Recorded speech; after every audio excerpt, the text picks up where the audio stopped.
샬롬 반갑습니다. 한 주간 평안하셨습니까?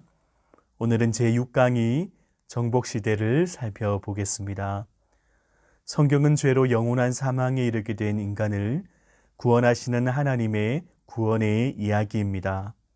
하나님은 범죄한 아담과 하와에게 여자의 후손을 통해 구원하시기로 언약을 맺으셨고 세상과 구별된 거룩한 공동체 이스라엘을 통해 구원의 역사를 성취하시길 원하셨습니다.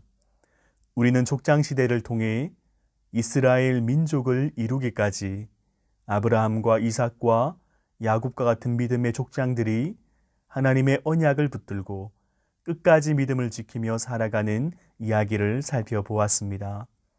그래서 요셉이 애굽의 총리로 있을 때 야곱 가족 70명이 애굽에 정착하게 되었고 430년 이후에 출애굽할 때 장정만 60만 명 되는 이스라엘 민족을 이루심으로 민족을 이루시겠다라는 그 언약을 성취하셨습니다. 또 출애굽과 광야 시대를 통해서 애굽의 노예로 고통받는 이스라엘 백성들에게 모세를 보내셔서 애굽의 10가지 재앙을 내리시고 출애굽시키셨지만 약속하신 가나안 땅을 바로 앞에 두고 불순종으로 인해 40년간 광야를 방황한 후에 모세와 출애굽 1세대들은 광야에서 다 죽고 또 오늘 정복시대를 통해서 드디어 여호수아와 출애굽 2세대들이 가나안 땅에 들어가는데 하나님께서 땅을 주시겠다라는 이 언약을 어떻게 성취하시는지를 살펴보겠습니다. 정복시대의 줄거리를 요약하면 모세의 뒤를 이어 지도자가 된 여호수아는 하나님께서 주신 권위를 가지고 가나안 정복을 위한 거룩한 전쟁을 수행해 간다입니다. 이 정복시대의 4가지 중요한 사건을 살펴볼 수 있는데 첫 번째는 여리고 점령 사건, 두 번째는 아이성 사건, 세 번째는 가나안 전역 정복, 네 번째는 기업 분배로 살펴볼 수 있습니다. 그런데 하나님께서 땅을 주시겠다라는 이 약속은 거저 주시는 것이 아니었습니다. 이스라엘 백성들이 가나안 땅에 들어가서 가나안 주민들을 몰아내는 정복 전쟁을 통해서 하나님은 언약을 성취하시겠다고 말씀을 하셨습니다. 신명기서 7장 1절에서 2절 말씀에 보면 이 전쟁의 목적은 가나안 7족속을 진멸하는 것이라고 말씀을 하십니다. 여기에 지도에 보면 가나안 7족속이 거주하는 지역을 살펴볼 수 있는데 이 7족속을 진멸할 때 하나님은 그들과 어떤 언약도 맺지 말고 불쌍히 여기지도 말라고 말씀을 하십니다. 생명을 불쌍히 여기지 말고 진멸하라 명령하시는 하나님이 낯설게 느껴질 수도 있습니다. 그러나 이 전쟁은 단순히 땅을 차지하기 위한 목적이 아니라 바로 영적인 전쟁이라는 것을 우리는 알아야 합니다. 신명기 7장 3절에서 5절 말씀을 함께 읽겠습니다. 또 그들과 혼인하지도 말지니 내 딸을 그들의 아들에게 주지 말 것이요 그들의 딸도 내 며느리로 삼지 말 것은 그가 내 아들을 유혹하여 그가 여호와를 떠나고 다른 신들을 섬기게 하므로 여호와께서 너희에게 진노하사 갑자기 너희를 멸하실 것임이니라. 오직 너희가 그렇게 행할 것은 이러하니 그들의 제단을 헐며 주상을 깨뜨리며 아세라 목상을 찍으며 조각한 우상들을 불사를 것이니라. 가나안 정복 전쟁은 가나안의 우상 문화, 즉 하나님과 하나님의 나라를 대적하는 무리를 심판하시는 하나님의 거룩한 전쟁이라 하는 것입니다. 만약 이스라엘 백성들이 가나안 주민들을 진멸하지 아니하고 그들과 타협하거나 동화된다면 가나안의 문화에 역습당해 이스라엘이 오히려 점령당하게 되고 하나님의 거룩한 구원의 역사를 이루는데 걸림돌이 되기 때문에 진멸하라고 명령하시는 것입니다. 여호수아는 크게 두 부분으로 나눌 수 있습니다. 1장에서 12장까지는 가나안을 정복하는 역사가 기록되어 있고 13장에서 24장까지는 가나안 땅을 분배하는 내용이 기록되어 있습니다. 이것을 조금 더 세부적으로 나누어 보면 1장에서 5장까지가 가나안에 입성하는 내용이고 6장에서 12장까지는 가나안 주민들과 정복 전쟁을 하는 이야기로 나눌 수 있습니다. 그리고 가나안 땅을 분배하는 내용도 13장에서 22장까지 가나안 땅을 분배하고 23장에서 24장까지 여호수아가 고별 설교하면서 여호수아는 마치게 됩니다. 첫 번째, 여리고성 점령을 살펴보겠습니다. 신명기가 끝나면서 여호수아서가 시작됩니다. 약속하신 가나안 땅을 앞두고 모세는 죽기 전에 여호수아에게 안수하고 그에게 성령이 충만하여 모세를 이어 새로운 지도자로 세움을 받습니다. 하나님은 여호수아에게 이스라엘이 가나안 전쟁에서 승리하는 방법을 말씀해 주셨습니다. 여호수아 1장 7절에서 9절 말씀입니다. 오직 강하고 극히 담대하여 나의 종 모세가 내게 명령한 그 율법을 다 지켜 행하고 우로나 좌로나 치우치지 말라. 그리하면 어디로 가든지 형통하리니 이 율법책을 내 입에서 떠나지 말게 하며 주야로 그것을 묵상하여 그 안에 기록된 대로 다 지켜 행하라. 그리하면 내 길이 평탄하게 될 것이며 내가 형통하리라. 내가 내게 명령한 것이 아니냐? 강하고 담대하라. 두려워하지 말며 놀라지 말라. 내가 어디로 가든지 내 하나님 여호와가 너와 함께 하느니라 하시니라. 아멘. 가나안 전쟁의 승패는 무기나 전술에 있지 않았습니다. 이것은 하나님의 전쟁이기 때문에 하나님께서 승리하실 것이기 때문에 이스라엘은 하나님만 믿고 의지하여 그 말씀에 순종하기만 하면 되었습니다. 모세 때에 정복한 요단 동편 땅은 이미 르후벤 지파와 갓 지파, 므낫세 반 지파에게 분배를 했습니다. 그러면 이들의 사명은 끝이 났을까요? 그렇지 않습니다. 여호수아는 이미 땅을 분배받은 지파의 장정들에게 이 가나안 정복 전쟁에 참여하고 끝나면 각 지파로 돌아가도록 명령을 하게 됩니다. 이스라엘이 가나안 땅을 정복하는 첫 번째 관문은 여리고 성이었습니다. 여호수아는 정탐꾼 두 사람을 여리고 성에 보내어서 그곳을 정탐하게 합니다. 이들은 여리고 성에 들어가 기생 라합의 집에 머물게 되는데 발각될 위기에 처하게 되고 라합의 도움으로 지붕에 숨어 살 수 있었습니다. 그리고 이스라엘이 여리고를 점령할 때 라합과 그의 가족은 구원하기로 정탐꾼과 약속을 합니다. 라합은 이스라엘이 여리고를 점령할 때에 창에 붉은 줄을 달아놓은 그 집 안의 사람들만 구원받을 수 있다고 약속을 받았습니다. 이 붉은 줄은 예수 그리스도를 예표합니다. 오직 예수 그리스도 안에 있을 때 그분을 믿고 영접할 때 구원받을 수 있는 것을 우리에게 보여줍니다. 이스라엘 백성들이 요단강을 건널 때에는 곡식을 거두는 시기였습니다. 우리가 제2강 지리와 기후를 살펴보았을 때 곡식을 거두는 시기는 4월에서 5월인데 요단강이 범람하는 시기로 언덕까지 넘치는 그런 때였습니다. 범람하는 요단강을 건너는 방법은 하나님께서 홍해처럼 요단강을 가르셔서 마른 땅을 건너게 하신다는 것입니다.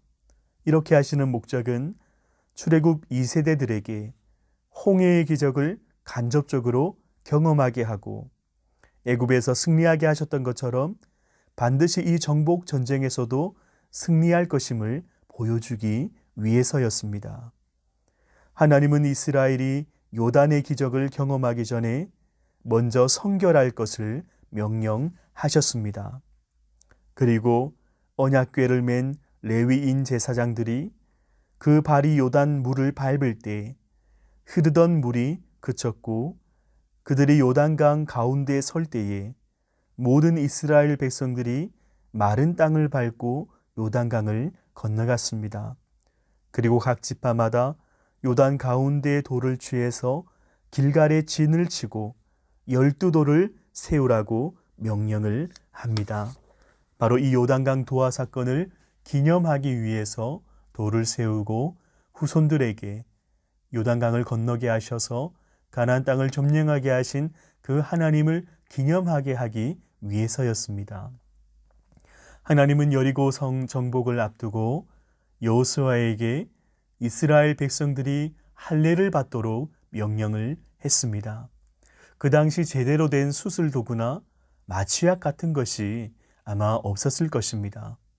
할례를 받으면 며칠 동안이나 제대로 움직일 수가 없습니다. 만약 가나안 사람들이 이 사실을 알고 공격해 온다면 이스라엘은 전멸할 수도 있는 위험한 그런 일이었습니다. 그런데 왜 하나님은 이런 위험을 무릅쓰고 할례를 받게 하신 것일까요? 할례는 하나님의 언약 백성 된 징표입니다. 본격적으로 가나안 정복 전쟁을 앞두고 하나님의 백성이라는 정체성을 회복하는 것이 너무나 중요했기 때문입니다. 이 전쟁은 하나님의 거룩한 전쟁이고 이스라엘이 하나님의 군대이기 때문에 거룩함을 유지하는 것이 무엇보다 중요했습니다. 그리고 하나님은 그 할례를 받음으로 애굽의 노예에서 하나님의 백성으로 신분이 변화되었기 때문에 그 애굽의 수치를 떠나가게 하셨다고 말씀하시면서 그곳의 이름을 굴러갔다, 애굽의 수치가 굴러갔다라는 의미의 길갈이라고 짓게 하십니다.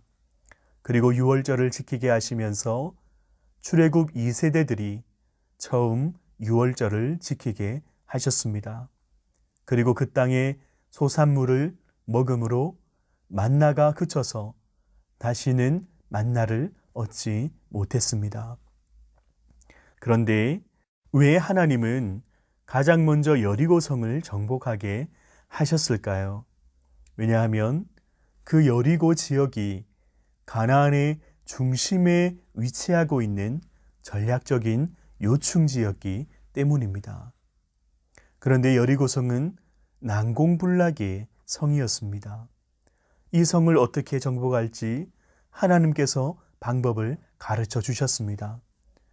제사장 7이 7 양각 나팔을 잡고 언약궤 앞에 나아가 나팔을 불면 백성들은 뒤를 따르면서 매일 한 바퀴씩 엿새 동안 성을 돌고 마지막 7째 날에는 7바퀴를 돌며 제사장들이 나팔을 불 때 백성들이 함성을 지르면 그 성벽이 무너져 내린다라는 것이었습니다.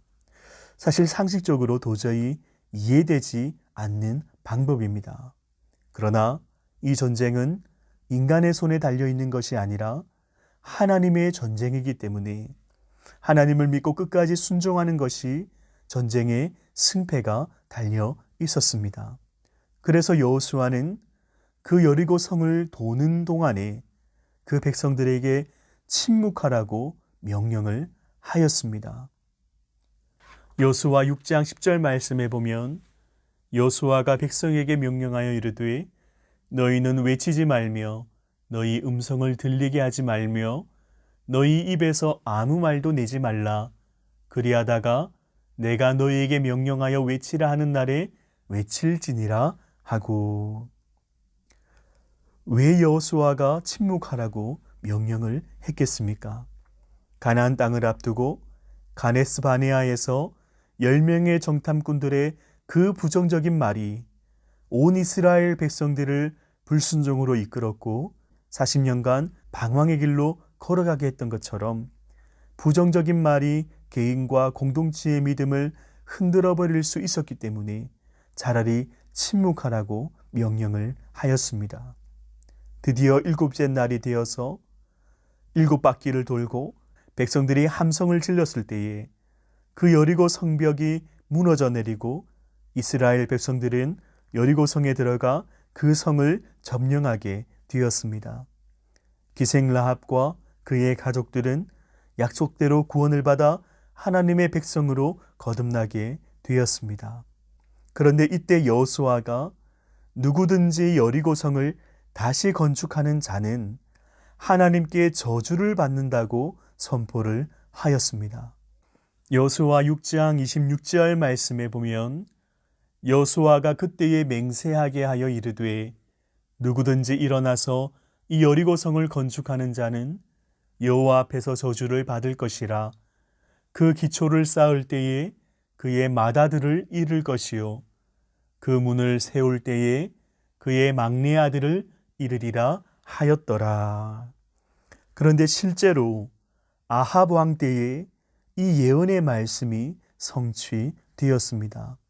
열왕기상 16장 34절 말씀에 보면 그 시대에 아합의 시대에 베델 사람 히엘이 여리고를 건축하였는데 그가 그 터를 쌓을 때에 맏아들 아비람을 잃었고 그 성문을 세울 때에 막내 아들 수굽을 잃었으니 여호와께서 눈의 아들 여호수아를 통하여 하신 말씀과 같이 되었더라. 아멘. 하나님의 말씀은 반드시 성취된다라는 것을 우리에게 다시 보여주는 사건인 것입니다. 두 번째로 아이성 사건을 살펴보겠습니다. 여리고성의 승리 이후에 여호수아는 아이성을 정복하려고 정탐꾼을 보냅니다. 그 정탐꾼들의 보고는 이 아이성은 2-3천 명만 가서 이길 수 있을 정도의 작은 성이라고 보고를 하였습니다. 그런데 쉽게 이길 줄 알았는데 이스라엘 백성들 36명이 전사하고 쫓기며 패배하고 말았습니다. 이 아이성의 패배의 원인은 두 가지였습니다. 첫 번째는 아간의 범죄였습니다. 이 전쟁은 하나님의 전쟁이었기 때문에 전리품은 하나님께 구별해서 바쳐야 했습니다. 그런데 아간이 그 일부를 감추었고 하나님께서 진노하셨던 것입니다. 그리고 두 번째로는 이스라엘 백성들의 교만함입니다. 여리고성의 승리로 그 작은 아이성은 쉽게 이길 줄 알고 하나님께 묻지도 않았고 전쟁에 임했던 것입니다. 하나님을 의지하지 아니하고 자기를 신뢰했던 그들의 교만함이 패배의 원인이었습니다. 하나님은 이스라엘 백성들이 그 아간을 돌로 치고 돌무더기를 쌓게 하셨고 하나님의 맹렬한 진노를 보여주셨습니다. 왜 이렇게까지 하나님께서 진노하셨을까요? 여러분, 아담 한 사람으로 인해서 죄가 세상에 들어왔고 모든 사람이 사망에 이른 것처럼 이 아간 한 사람의 누룩과 같은 죄가 그의 가족뿐만 아니라 이스라엘 공동체에게 미칠 그 영향을 하나님은 경계하셨고 그 본보기로 심판을 하셨던 것입니다. 이스라엘 백성은 회개 후에 아이성 전투에서 승리하게 됩니다. 이 승리의 비결은 하나님의 명령에 순종한 결과였습니다. 그리고 여호수아는 하나님을 위하여 에발산에 제단을 쌓고 율법을 낭독합니다. 하나님의 말씀에 순종하면 복이 임하지만 불순종하면 저주가 임할 것을 말씀을 하셨습니다. 세 번째로 가나안 전역 정복을 살펴보겠습니다. 이제 고작 성 2개를 정복했는데 언제 가나안 땅을 정복할까 조금 걱정이 됩니다. 그런데 나머지 과정은 의외로 굉장히 간단하게 정복을 합니다. 그 발단은 예상치 못한 사건으로 시작이 됩니다. 바로 기브온과 평화 조약을 맺은 사건입니다. 여리고성 근처에 기브온이라는 곳이 있었습니다. 여호수아 10장 2절 말씀에 보면 그 기브온은 왕도와 같이 큰 성읍이며 그 주민들은 다 강하다라고 기록이 되어 있습니다. 이들은 자신들이 가난한 사람들이 아니라 마치 먼 나라에서 온 것처럼 변장을 해서 이스라엘 백성들을 속여서 평화 조약을 맺게 됩니다. 왜냐하면 이미 가나안에는 여리고성과 아이성을 정복한 그 이스라엘의 소문으로 인해서 가난한 사람들이 두려워했고 어떤 나라는 전쟁을 준비하는 나라도 있었습니다. 그러나 이 기브온 사람들은 목숨을 잃을까 두려워해서 그 이스라엘 백성들과 평화 조약을 맺으려고 했는데 그냥 오면 조약을 안 맺어줄 것을 알았기 때문에 마치 가난한 사람이 아닌 것처럼 먼 나라에서 온 것처럼 속여서 평화 조약을 맺고 목숨만이라도 건지려고 했던 것입니다. 나중에 이스라엘 백성들이 그 기브온 사람들에게 속았다라는 사실을 알게 되지만 이미 하나님의 이름으로 맹세하여 조약을 맺었기 때문에 그들의 목숨은 살려두는 대신에 여호와의 제단을 위해 나무를 베며 물깃는 자들로 삼게 됩니다.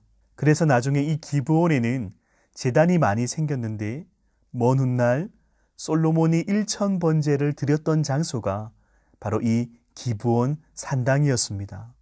아이성의 참패의 교훈을 망각하고 여전히 하나님의 뜻을 구하지 않고 눈에 보이는 대로 판단했던 여호수아와 족장들의 교만한 실수 때문에 모든 가나안 거민들을 진멸하라고 명령하셨던 그 하나님의 명령을 온전히 순종할 수 없게 되었습니다. 그러나 하나님은 모든 것을 합력하여 선을 이루시는 분이십니다. 우리는 연약하여 때로는 실수하고 잘못을 행하지만 하나님은 우리의 허물을 용납하시고 그 잘못까지도 합력하여 하나님의 뜻을 이루어 가시는 분이십니다. 이 기브온이 이스라엘과 화친을 맺었다는 소식을 가나안 사람이 듣게 되고 두려워하게 됩니다. 왜냐하면 이 기브온이 큰 성읍이었고 그 주민들은 강했는데 이스라엘 편에 섰다는 것 자체가 위기의식을 갖게 한 것입니다. 그래서 가나안 남쪽의 5개의 왕들이 연합해서 기브온을 공격하게 됩니다. 가나안의 동맹에서 벗어나면 어떻게 되는지를 본보기를 보여줘서 더 이상 가나안의 어떤 나라도 이스라엘과 조약을 맺지 못하도록 하기 위해서였습니다. 이 기브온이 공격받는다라는 소식을 여호수아와 이스라엘 백성들이 듣게 되고 평화 조약에 따라서 여호수아와 군사들이 기브온을 구하기 위해 출격을 하게 됩니다. 그리고 하나님께서 하늘에서 큰 우박을 내리시고 그 원수를 진멸할 때까지 태양과 달을 멈추게 하심으로 전쟁에서 크게 승리하게 됩니다. 그리고 이 승리의 기세를 몰아서 그 남쪽에 있는 막게다와 림나와 라기스와 에글론과 헤브론을 순서대로 점령하고 하나님의 명령대로 그 성읍의 모든 사람을 진멸하여 하나도 남기지 않았습니다. 여호수아 10장 42절 말씀에 보면 이렇게 말씀을 하십니다. 이스라엘의 하나님 여호와께서 이스라엘을 위하여 싸우셨으므로 여호수아가 이 모든 왕들과 그들의 땅을 단번에 빼앗았느니라. 아멘. 하나님께서 이스라엘과 함께 싸우시니 그 남쪽의 모든 왕들을 물리치시고 그들의 땅을 단번에 빼앗는 그 가나안 남쪽을 점령하게 되는 놀라운 역사가 나타나게 되었습니다. 이스라엘이 가나안 남쪽을 정복했다라는 소식을 들은 가나안 북방 왕들이 연합하여 모든 군대를 이끌고 메론 물가에 모였습니다. 그 수가 얼마나 많든지 해변에 수많은 모래 같고 말과 병거도 심히 많았다고 기록을 하고 있습니다. 이스라엘의 위기였습니다. 인원에도 밀렸지만 무기에도 차이가 있었습니다. 여러분, 이스라엘 역사상 처음 칼이 등장한 때가 언제인지 아십니까? 사울 왕 때에 칼이 처음 등장합니다. 그러니까 지금 이스라엘은 돌덩이나 나무 막대기를 들고 싸우고 있는데 가나안 북방 나라들은 수많은 말과 병거를 가지고 있었다는 것입니다. 한마디로 객관적인 전력에서 상대가 되지 않았습니다.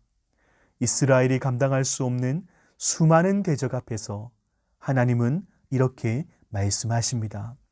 여호수아 11장 6절 말씀. 여호와께서 여호수아에게 이르시되 그들로 말미암아 두려워하지 말라.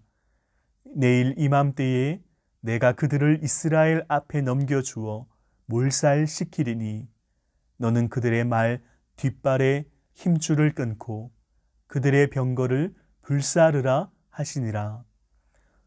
하나님은 이미 신명기에 이스라엘 백성들이 가나안 땅에 들어가 적과 싸우려고 할 때에 이렇게 하시겠다고 약속을 하시는 장면이 나옵니다. 신명기 20장 1절 말씀에 이렇게 기록되어 있습니다. 내가 나가서 적군과 싸우려 할 때에 말과 병거와 백성들이 너보다 많음을 볼지라도 그들을 두려워하지 말라. 왜냐하면 애굽 땅에서 너를 인도하여 내신 내 하나님 여호와께서 너와 함께 하시기 때문이다 라고 말씀을 하십니다. 여러분, 이스라엘 백성들이 이 전쟁에서 승리하는 비결은 묵묵히 순종하는 것이었습니다. 여호수아 11장 9절 말씀에 보면 여호수아가 여호와께서 자기에게 명령하신 대로 행하였다. 여호수아 11장 12절 말씀에 보면 여호수아가 그 왕들의 모든 성읍과 그 모든 왕들을 붙잡아 칼로 쳐서 진멸하여 바쳤으니 여호와의 종 모세가 명령한 것과 같이 하였으되. 여호수아 11장 15절 말씀에 여호와께서 그의 종 모세에게 명령하신 것을 모세는 여호수아에게 명령하였고 여호수아는 그대로 행하여 여호와께서 모세에게 행하신 모든 것을 하나도 행하지 아니한 것이 없었더라. 아멘. 이스라엘 백성들이 이 전쟁에서 승리하는 비결은 바로 하나님께 순종하는 길이었습니다. 이렇게 순종했을 때 이스라엘 백성들은 그 메론 물가의 전쟁에서 해변의 모래와 같은 그 연합군들을 물리치고 나머지 지역도 정복할 수 있었던 것입니다. 여호수아가 점령한 그 가나안 땅을 이스라엘 지파별로 그 기업으로 분배하면서 그 땅에는 전쟁이 그치게 되었습니다. 여호수아 12장에 보면 모세가 정복했던 요단강 동편의 왕들과 여호수아가 정복했던 요단강 서편의 왕들의 이름을 기록하고 있습니다. 여러분, 이 기록은 가나안 민족들에게는 패배의 역사이지만 이스라엘 백성들에게는 승리의 역사가 되는 것입니다. 이 승리의 역사가 우리에게 보여지는 것은 무엇이겠습니까?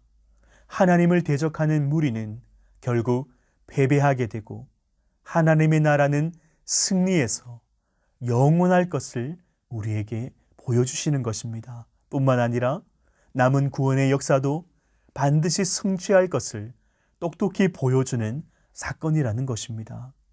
여호수아가 정복한 곳은 가나안 중부 지역 2곳과 남부 지역 14곳, 북부 지역 15곳, 총 31개의 중요 도시를 정복했습니다.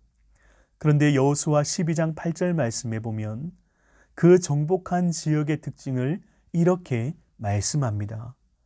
그 가나안 땅은 산지요, 평지요, 경사지요, 광야, 사막이다.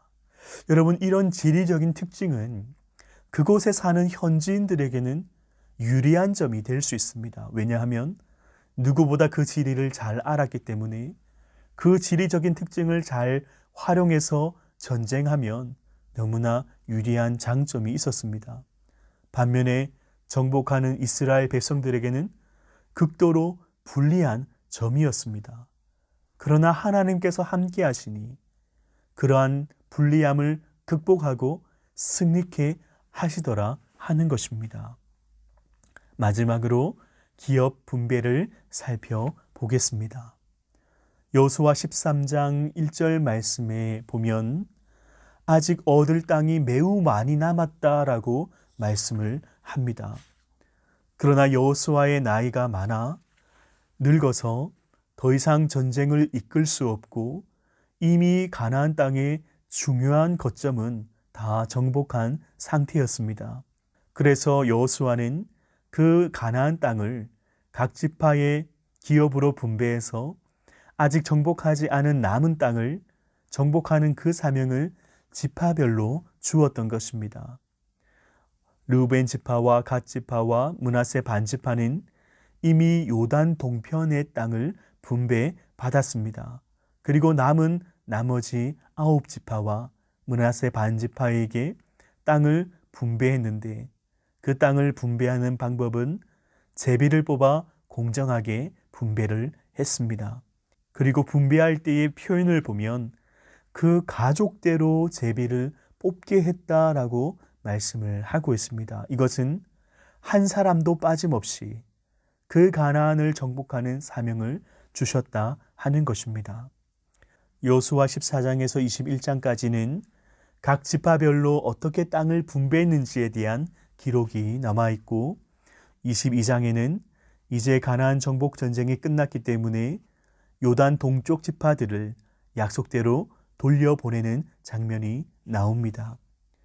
그리고 신명기 마지막에 모세가 죽기 전에 요단강 동편에서 이스라엘 백성들에게 고별 설교를 하고 죽음을 맞이했던 것처럼 여호수아도 23장, 24장까지 마지막으로 이스라엘 백성들에게 고별 설교를 하고 110세의 나이로 죽고 장사하는 것으로 정복시대는 끝이 납니다. 그렇다면 이스라엘 백성들은 지파별로 기업으로 분배받은 그 땅에서 남은 정복 전쟁을 통해서 가나안 주민들을 몰아내고 하나님의 나라를 건설하는 사명을 완수할 수 있었을까요? 하반기에 계속되는 사사시대를 통해서 살펴보도록 하겠습니다. 오늘까지 6강의를 통해서 1학기 마지막 강의를 들었습니다. 제가 숙제를 하나 내드리겠습니다. 2학기가 시작되기까지 꼭 성경을 한 번 읽는 것으로 목표를 삼았으면 좋겠습니다. 1학기 동안 강의를 들어주셔서 감사합니다.